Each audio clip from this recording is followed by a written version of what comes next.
Halo Mak semua, ada yang punya anak lebih dari satu dan harus mendampingi mereka belajar secara bersamaan tanpa ada yang saling mengganggu?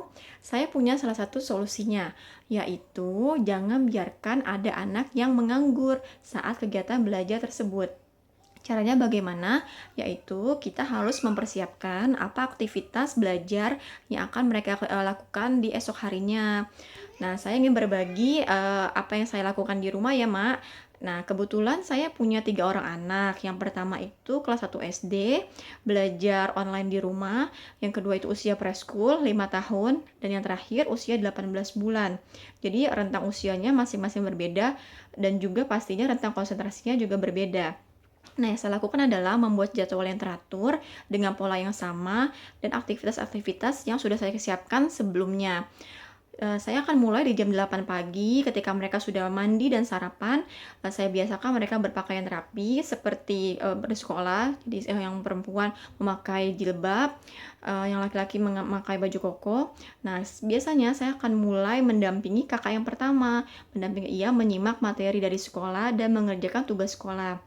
Nah, anak yang lain bagaimana?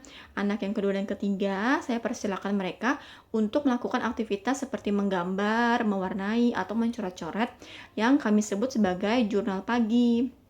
Nah, ketika kakak pertama sudah mulai selesai dengan materi sekolahnya dan sedang mengerjakan tugas sekolah, biasanya saya akan beralih ke anak kedua dan ketiga.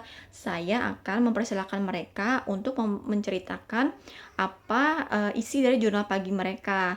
Tentunya setiap anak beda-beda ya, Mak. Apalagi kalau yang bayi itu kita bisa bicara dengan bahasanya dia. Nah, ketika semuanya sudah selesai, kami akan masuk ke dalam kegiatan bersama. Saya mengikuti kurikulum Tadabbur Quran yang ada aktivitas motorik kasarnya dan juga membuat prakarya sesuai dengan tema ayat saat itu. Dimulai dengan motorik kasar, dimulai dengan pijakan materinya dulu nih, Mak. Saya membacakan ayatnya. Nah, supaya yang bayi ini tenang, biasanya ketika saya memberikan materi, sambil saya susui. Kakak kedua dan ketiga menyimak. Lalu kita mulai dengan aktivitas yang bergerak-gerak bersamaan. Setelah itu kita mengerjakan prakarya.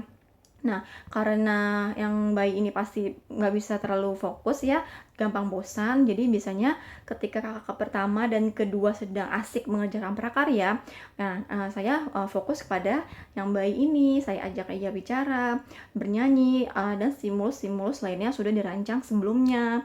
Nah, terakhir sebelum kegiatan belajar berakhir, biasanya kami akan recalling, menceritakan kembali apa yang dipelajari hari ini, bagian apa yang paling disuka, bagian apa yang tidak kurang disukai, dan apa ilmu baru yang mereka dapatkan.